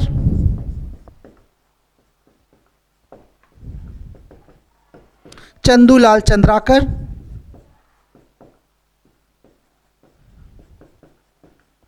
और रामाधर कश्यप इसके अन्य सदस्य थे। इसको आपको क्या करना है? याद रखना है, ठीक है। अच्छा, इसको द्वारिका प्रसाद तिवारी को महासचिव ना करके उपाध्यक्ष कर लीजिए इसको, ठीक है, इसको उपाध्यक्ष, ठीक, याद रखेंगे। मतलब फिर से वही बात कि छत्तीसगढ़ राज्य निर्माण की इस मांग को और अधिक प्रबल करने के लिए, मजबूत करने के लिए छत्तीसगढ़ भ्रातृ संघ की स्थापना राजनांदगांव में किनके द्वारा? ठाकुर प्यारेलाल सिंह जी के द्वारा किया गया था, और इसके सह संस्थापक उनके जो सहयोगी थे वो बैरिस्टर छेदीलाल जी थे, जबकि इस छत्तीसगढ़ भातृ संघ that is Chhattisgarh brotherhood association के जो उपाध्यक्ष थे वो द्वारिका प्रसाद तिवारी थे। बाद में अन्य लोग इसमें शामिल हुए, कौन कौन से थे? प्यारेलाल कंवर, चंदूलाल चंद्राकर और रामाधर कश्यप। मतलब इसके माध्यम से भी छत्तीसगढ़ राज्य निर्माण को और अधिक क्या किया गया? मजबूत किया गया। ठीक है, यहां तक डन है। आगे क्या क्या घटना हुआ? अब दो घटना एक ही व्यक्ति के नाम से पढ़ोगे, शंकर गुहा नियोगी, जो एक 1976 में होगा और एक 1983 में। तो अगला है 1976।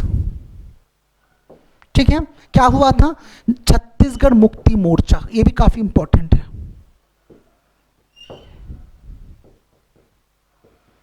छत्तीसगढ़ मुक्ति मोर्चा की स्थापना हुई, गठन हुआ किसके द्वारा? भिलाई के थे शंकर गुहा नियोगी।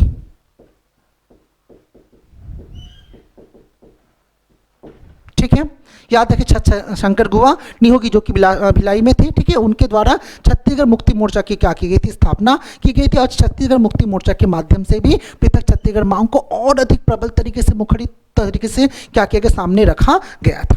फिर 1983 में छत्तीसगढ़ संग्राम मंच,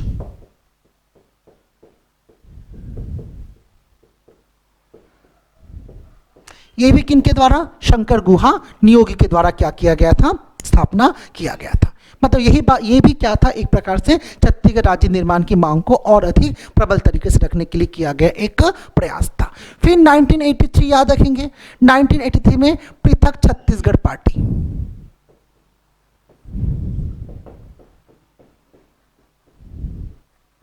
पृथक छत्तीसगढ़ पार्टी किनके द्वारा? राजिम के जो एक प्रसिद्ध संत थे पवन दीवान, है ना, राजिम के प्रसिद्ध संत किनके द्वारा? पवन दीवान के द्वारा इसकी स्थापना की गई, और इसके माध्यम से भी छत्तीसगढ़ राज्य निर्माण को और अधिक क्या किया गया? मुखरित तरीके से रखा गया था। ठीक है, याद हो गया। 1956 में मध्य प्रदेश की स्थापना हो गई। 1967 में छत्तीसगढ़ भातृ संघ की स्थापना, राजनांदगांव, संस्थापक ठाकुर प्यारेलाल सिंह, सह संस्थापक बैरिस्टर छेदीलाल, उपाध्यक्ष द्वारिका प्रसाद तिवारी, अन्य सदस्य प्यारेलाल कंवर, चंदूलाल चंद्राकर, रामाधर कश्यप। फिर हमने देखा 76 में छत्तीसगढ़ मुक्ति मोर्चा, किनके द्वारा? शंकर गुहा नियोगी। फिर 1983 में शंकर गुहा नियोगी के द्वारा छत्तीसगढ़ संग्राम मंच। फिर 1983 में पृथक छत्तीसगढ़ पार्टी, राजिम के प्रसिद्ध संत किनके द्वारा? पवन दीवान के द्वारा। याद है क्या? अब आते हैं 1992 में, क्या हुआ था? सर्वदलीय मंच।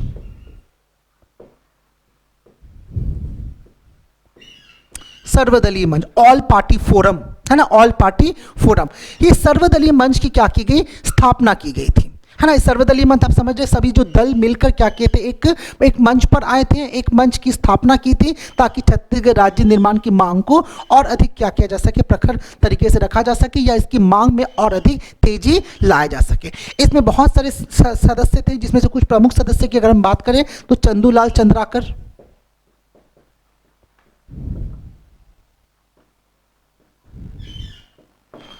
सुधीर मुखर्जी,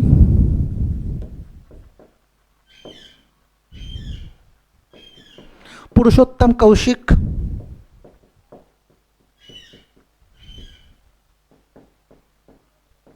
केशव सिंह आदि नाम जो थे वो क्या थे? प्रमुख रूप से थे। सर्वदलीय मंच, है ना।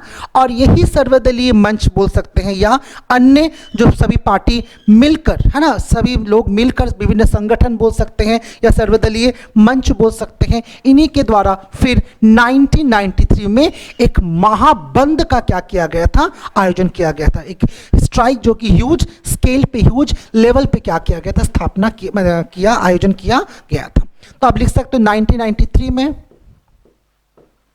महाबंद आयोजन। महाबंद मतलब क्या समझ रहे हो, जो स्ट्राइक वगैरह नहीं करते हैं, जैसे कई बार भारत बंद कर देते हैं, है ना, छत्तीसगढ़ बंद, तो उसी प्रकार महाबंद, ग्रेट स्ट्राइक बोल सकते हैं, ऑर्गेनाइज्ड इन 1993, जो कि सर्वदलीय मंच और विभिन्न प्रकार के संगठन जो इस छत्तीसगढ़ राज्य निर्माण में लगे हुए थे, विभिन्न संगठनों के माध्यम से, ये सर्वदलीय मंच के माध्यम से क्या किया गया, एक महाबंद का आयोजन किया गया था। इसके बाद की जो घटना है वो महत्वपूर्ण हो जाती है 1994 में। क्या हुआ था 1994 में? विधायक थे, मध्य प्रदेश के विधायक थे, क्योंकि उस समय तो मध्य प्रदेश की विधानसभा ही था, है ना, छत्तीसगढ़ तो बना ही नहीं था, तो मध्य प्रदेश विधानसभा के जो विधायक थे जिनका नाम था गोपाल परमार। हालांकि मैं बता दूं, पहले की किताबों में बार बार रविंद्र चौबे जी का नाम आता था, है ना, लेकिन हिंदी ग्रंथ के अकेडमी में गोपाल परमार का नाम दिया हो, तो मैं आपको गोपाल परमार ही पढ़ाऊंगा, ठीक है। तो विधायक गोपाल परमार के द्वारा मध्य प्रदेश की विधानसभा में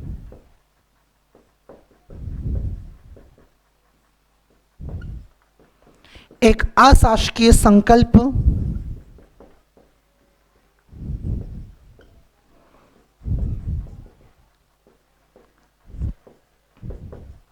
लाया गया, जो सर्वसम्मति से पारित भी हुआ, ठीक है। It means resolution was brought by MP MLA with Gopal Parmar which was passed unanimously, सर्वसम्मति, सभी राजी खुशी से क्या हुई, इसको मतलब पारित क्या कर दी, इसको कर दी। तो याद रखें कि विधायक का आपका गोपाल परमार।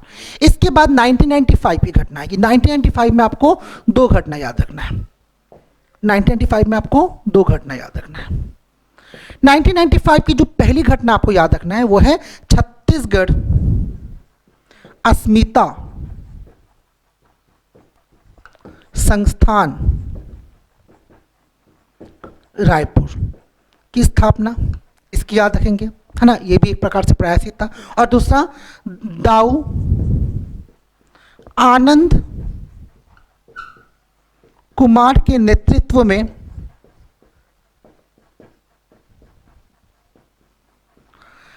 छत्तीसगढ़ आजाद फौज के द्वारा अखंड धरना, ठीक है, इसको भी याद रखेंगे। क्या किया गया? दाऊ आनंद कुमार के नेतृत्व में छत्तीसगढ़ आजाद फौज या छत्तीसगढ़ आजाद सेना, जो भी बोलिए, उनके माध्यम से क्या किया गया, अखंड धरना दिया गया। बात वही थी, पृथक छत्तीसगढ़ राज्य के निर्माण के लिए, ठीक है। यहां तक एकदम डन है, क्योंकि अब तो लगभग मांग और अधिक तेज हो जाएगा, तो आपको यहां से याद रखिएगा। 76 में शंकर गुहा नियोगी के द्वारा छत्तीसगढ़ मुक्ति मोर्चा की स्थापना हुई, फिर शंकर गुहा नियोगी के द्वारा 83 में छत्तीसगढ़ संग्राम मंच की स्थापना हुई, 83 में राजिम के प्रसिद्ध संत पवन दीवान के द्वारा पृथक छत्तीसगढ़ पार्टी की स्थापना हुई, 1982 में सर्वदलीय मंच की स्थापना हुई। इस मंच के जो प्रमुख सदस्य अगर बोलेंगे तो कौन कौन थे? चंदूलाल चंद्राकर, सुधीर मुखर्जी, पुरुषोत्तम लाल कौशिक, केशव सिंह आदि। 1993 में विभिन्न संगठन जो प्रत्यक्ष अप्रत्यक्ष रूप से छत्तीसगढ़ निर्माण की मांग लगातार कर रहे थे, वो असर्वदलीय मंच के माध्यम से एक महाबंद का क्या किया गया, आयोजन किया गया। 94 में विधायक गोपाल परमार के द्वारा मध्य प्रदेश की विधानसभा में एक अशासकीय संकल्प लाया गया, जिसको सर्वसम्मति से पारित भी किया गया। और 1995 में छत्तीसगढ़ अस्मिता संस्थान की स्थापना कहाँ? रायपुर में। और 1995 में दाऊ आनंद कुमार के नेतृत्व में छत्तीसगढ़ आजाद फौज के द्वारा क्या किया गया था, एक छत्तीसगढ़ आजाद छत्तीसगढ़ फौज कर सकते हैं, आजाद छत्तीसगढ़ फौज के द्वारा अखंड धरना दिया गया था। यहां तक क्लियर है? अब आगे बढ़ते हैं।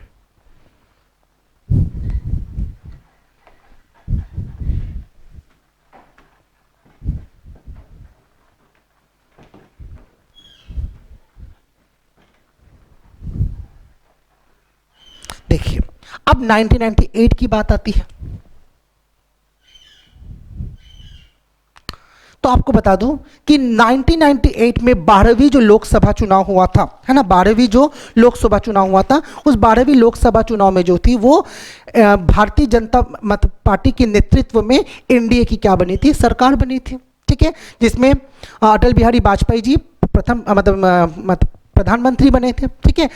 तो कहीं ना कहीं ये एनडीए का जो घोषणा पत्र था उसमें ऑब्वियसली आपको बता दूं, ये बात तो मतलब बट इस दौरान उन्होंने क्या किया, छत्तीसगढ़ राज्य निर्माण के लिए प्रयास किया और एक प्रस्ताव भी क्या किया उन्होंने लोकसभा से पारित किया, है ना। फिर आपको बता दूं ये प्रोसेस जो चलता रहा, फिर आपको मालूम है कि राज्य निर्माण अगर करना होता है तो वो संबंधित राज्य के विधानसभा में भी भेजना होता है, ठीक है। तो वो ये जो विधेयक है, ये विधेयक क्या किया गया, मध्य प्रदेश की विधानसभा में भी भेजा गया था। मध्य प्रदेश की विधानसभा की अगर आप बात करेंगे तो मध्य प्रदेश की विधानसभा जो है वो लगभग 1998 में मध्य प्रदेश पुनर्गठन विधेयक, उस समय इसका नाम क्या था, मध्य प्रदेश पुनर्गठन विधेयक, ठीक है, 1998। क्योंकि जिस मातृ राज्य से बनता है ना विधेयक, पुनर्गठन विधेयक, उसी राज्य के नाम से लाया जाता है। जैसे अगर मान लीजिए कि अगर हम बात करें उत्तराखंड की स्थापना किस जिले से हुई, किस राज्य से हुई, सॉरी जिला बोल रहा हूँ, किस राज्य से हुई, उत्तर प्रदेश से। तो उत्तराखंड का जो निर्माण हुआ वो भी किससे हुआ, उत्तर प्रदेश पुनर्गठन विधेयक। झारखंड का निर्माण किससे हुआ, बिहार से, तो विधेयक का क्या नाम होगा, झारखंड पुनर्गठन विधेयक। आंध्र प्रदेश से क्या हुआ, तेलंगाना, तो तेलंगाना के निर्माण के लिए कौन सा विधेयक आया, आंध्र प्रदेश पुनर्गठन विधेयक, ठीक है, याद रखिएगा। तो 1998 क्या हुआ, लाया गया, मध्य प्रदेश की विधानसभा में भी इसको लाया गया, है ना, इस विधेयक को पारित भी किया गया। लेकिन आपको बता दूं केंद्र में एक प्रकार से राजनीतिक हलचल या अस्थिरता, जो टर्बुलेंस का दौर चल रहा था, क्योंकि आपको मालूम है अटल बिहारी वाजपेयी जी की सरकार जो है वो गिर गई थी, है ना। तो केंद्र में एक प्रकार से राजनीतिक अस्थिरता के कारण, एक प्रकार से पॉलिटिकल टर्बुलेंस के कारण ये बिल क्या नहीं हो पाया, अंततः पारित नहीं हो पाया, ठीक है। फिर आपको बता दूं 1999 में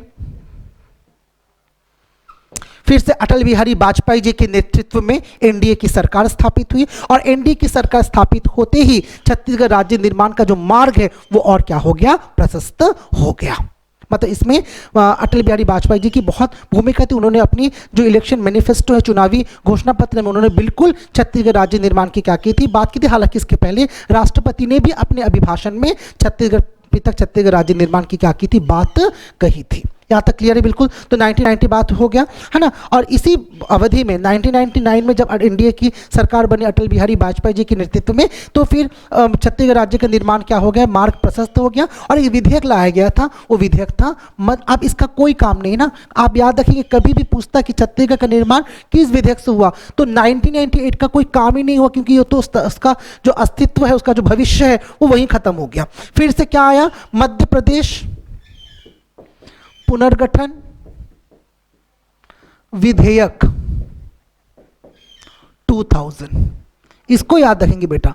अगर आपसे पूछा जाए कि छत्तीसगढ़ का निर्माण किस अधिनियम या किस विधेयक के तहत हुआ, तो अधिनियम ही बोलेंगे, क्योंकि विधेयक की बाद में राष्ट्रपति की अनुमति के बाद वो अधिनियम बन जाता है। तो छत्तीसगढ़ का निर्माण जो है वो मध्य प्रदेश पुनर्गठन अधिनियम 2000 के द्वारा हुआ है। तो देखिए अब ये क्या किया गया, मध्य प्रदेश पुनर्गठन अधिनियम जो है वो तत्कालीन जो गृह मंत्री थे, कौन, क्या बोलते हैं, लाल कृष्ण आडवाणी जी के द्वारा क्या किया गया, इसको प्रस्तुत किया गया। तो देखिए विधेयक का नाम क्या है, आप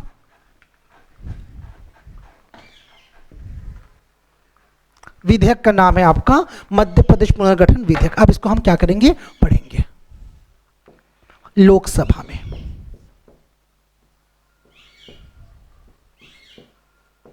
ठीक है, फिर देखेंगे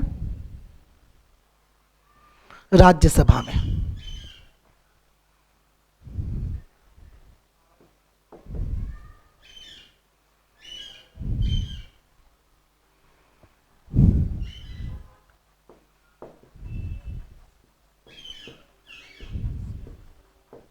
फिर देखेंगे क्या, राष्ट्रपति द्वारा क्या।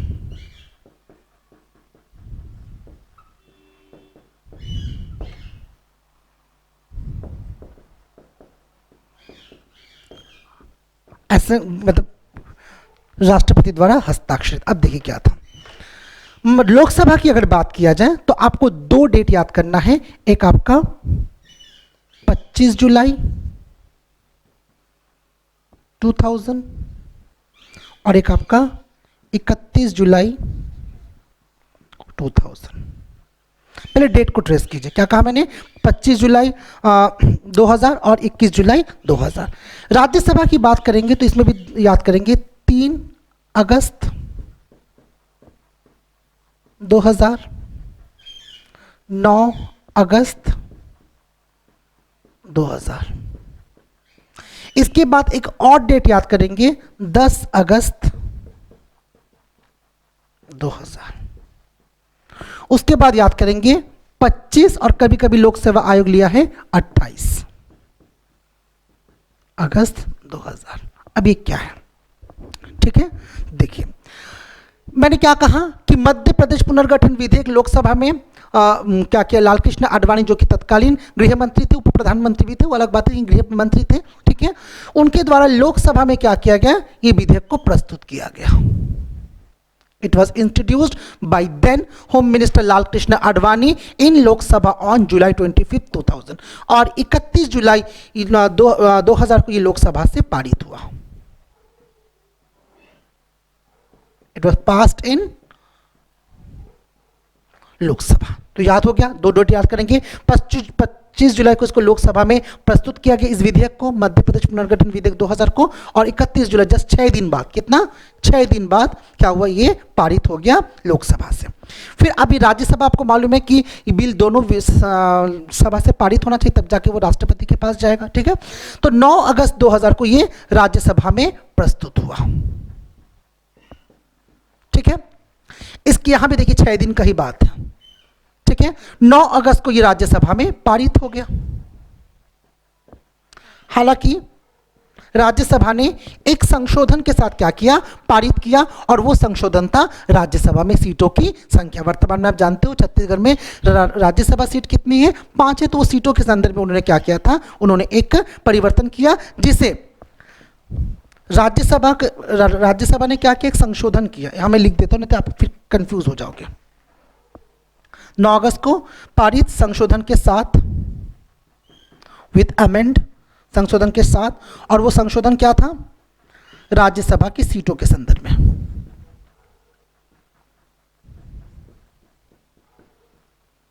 सीटों के संदर्भ में, regarding the number of seats in Rajya Sabha. और 10 अगस्त को, है ना, 10 अगस्त को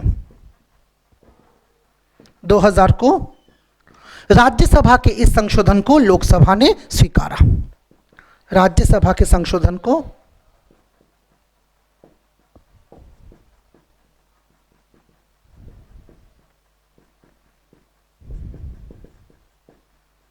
स्वीकारा, ठीक है। दोनों सदन से क्या हो गया, अभी पारित हो गया। अब आपको मालूम है प्रोसेस जो है वो अगला होगा। तो 25 अगस्त 28 या 28 अगस्त 25 अगस्त है, लेकिन लोकसभा आयोग अधिकतर बार ये 28 अगस्त भी लिया है, व्यापम ने 25 अगस्त लिया, तो इसको लेकर कंट्रोवर्सी नहीं, 25-28 याद रखिए। 25 या 28 अगस्त को राष्ट्रपति द्वारा क्या किया गया, ये हस्ताक्षरित किया गया, और राष्ट्रपति के द्वारा हस्ताक्षरित करने के बाद ये विधेयक जो है वो किस में बदल गया, है ना, राष्ट्रपति के हस्ताक्षरित के बाद ये विधेयक जो ये क्या बन गया, मध्य प्रदेश पुनर्गठन अधिनियम 2000, मध्य प्रदेश रीऑर्गेनाइजेशन एक्ट 2000, अर्थात छत्तीसगढ़ का निर्माण किस अधिनियम के तहत हुआ, मध्य प्रदेश पुनर्गठन अधिनियम। मतलब पहले बिल आता है, बिल दोनों सदन से पास होने के पश्चात राष्ट्रपति के पास जाएगा, राष्ट्रपति के हस्ताक्षर के बाद ही वो बिल किस में बदलेगा, विधेयक किस में बदलेगा, अधिनियम अर्थात एक्ट में कन्वर्ट होगा। और ये मध्य प्रदेश पुनर्गठन अधिनियम, है ना, उस वर्ष अधिनियम क्रमांक, या जो राजपत्र में है, भारत के राजपत्र में, द गैजेट ऑफ इंडिया जिसे बोलते हैं, भारत के राजपत्र में अधिनियम क्रमांक 28 तथा वर्ष 2000 के रूप में क्या हुआ, अधिसूचित हुआ। It means this act was notified as act number 28 and year 2000 in the gazette of India. और इस प्रकार छत्तीसगढ़ जो है वह भारतीय संघ का 26वां राज्य के रूप में अस्तित्व में आया, जिसकी स्थापना 1 नवंबर 2000 को की गई थी। ठीक है, क्लियर है बिल्कुल। तो ये रहा हमारे छत्तीसगढ़ राज्य का निर्माण का इतिहास। जब छत्तीसगढ़ का निर्माण हुआ था, है ना, उस समय केंद्र में किसकी सरकार थी, एनडीए की सरकार थी। प्रधानमंत्री कौन थे उस समय, अटल बिहारी वाजपेयी जी। और ये जो राष्ट्रपति द्वारा हस्ताक्षरित किया गया, राष्ट्रपति कौन थे, KR नारायणन जी, KR नारायणन जी थे। तो आपसे पूछा जाए केंद्र में किसकी सरकार थी? एनडीए की सरकार, बीजेपी मुख्य पार्टी थी, अटल बिहारी वाजपेयी जी प्रधानमंत्री थे। तत्कालीन राष्ट्रपति कौन थे? तत्कालीन राष्ट्रपति KR नारायणन जी थे। KR नारायण जी के हस्ताक्षर से ये बना। कौन सी पंचवर्षीय योजना चल रही थी? तो उस समय 9वीं पंचवर्षीय योजना चल रही थी, ये भी याद रखेंगे आप, है ना। कौन सी? 9वीं पंचवर्षीय योजना चल रही थी। एमपी में किसकी सत्ता थी? तो एमपी में कांग्रेस की सत्ता थी। एमपी के मुख्यमंत्री कौन थे? तो एमपी के मुख्यमंत्री दिग्विजय सिंह जी थे। छत्तीसगढ़ के प्रथम मुख्यमंत्री किसे बनाया गया? माननीय स्वर्गीय अजीत प्रमोद जोगी जी को क्या किया गया? अजीत जोगी जी को बनाया गया था। और जिस समय छत्तीसगढ़ राज्य की स्थापना हुई थी उस समय अगर प्रशासनिक व्यवस्था की बात करें तो उस समय संभाग कितने थे? उस समय मतलब कब? 1 नवंबर की बात कर रहे हैं, 1 नवंबर को 2000 ना। संभाग कितने थे उस समय? 3 संभाग थे, रायपुर, बिलासपुर और बस्तर, है ना। बिलासपुर संभाग बहुत बड़ा था क्योंकि जो सरगुजा वाला संभाग के सारे जिले पहले बिलासपुर के अंतर्गत ही शामिल था, और अभी जो वर्तमान दुर्ग संभाग के वाले जिले हैं वो रायपुर में शामिल था। बिलासपुर संभाग काफी बड़ा था, ठीक है। अगर हम बात करें किसकी संभाग के बाद, अगर हम बात करें जिले, तो जिले कितने थे इस समय? 16 थे, ठीक है। तहसील कितने थे इस समय? 96 थे। और विकासखंड डेवलपमेंट ब्लॉक्स की अगर बात करें, विकासखंड की बात करें तो 146 था। और इस प्रकार छत्तीसगढ़ जो भारतीय संघ का 26वां राज्य बना, जिसका हाईकोर्ट राजधानी रायपुर है ना। रायपुर थी, अभी तो नया रायपुर की बात है ना, वो अलग बात है। और साथ में जिसका जो न्यायालय है वो बिलासपुर में क्या है? स्थापित किया गया, जो कि देश का 19वां न्यायालय है, ठीक है। तो ये रहा आपका छत्तीसगढ़ राज्य निर्माण की क्या है एक इतिहास को मैंने आप तक पहुंचाने का प्रयास किया है। आशा करता हूं आपको ये वीडियो अच्छा लगा होगा। अगर आपको ये वीडियो अच्छा लगा है तो प्लीज़ इसको लाइक कीजिए, कमेंट कीजिए और शेयर कीजिए। और आप अभी भी अगर हमारे इस डेली आईएएस एकेडमी के यूट्यूब परिवार का अभी भी सदस्य नहीं बने हैं तो प्लीज़ इस चैनल को अवश्य क्या कीजिए? सब्सक्राइब कीजिए। और सब्सक्राइब करने के बाद वो जो बेल बटन है उसको दबाइए, और ताकि जब भी कोई नया वीडियो अपलोड हो आप तक नोटिफिकेशन आसानी से क्या हो जाए? पहुंच जाए। तो आज के लिए बस इतना ही। अपना बहुत ध्यान रखिएगा, बहुत अच्छे से पढ़ाई कीजिए, एग्जाम जानते सर पर ही है, और अपना विशेष ध्यान भी रखिए और खूब अच्छे से पढ़ाई कीजिए। धन्यवाद।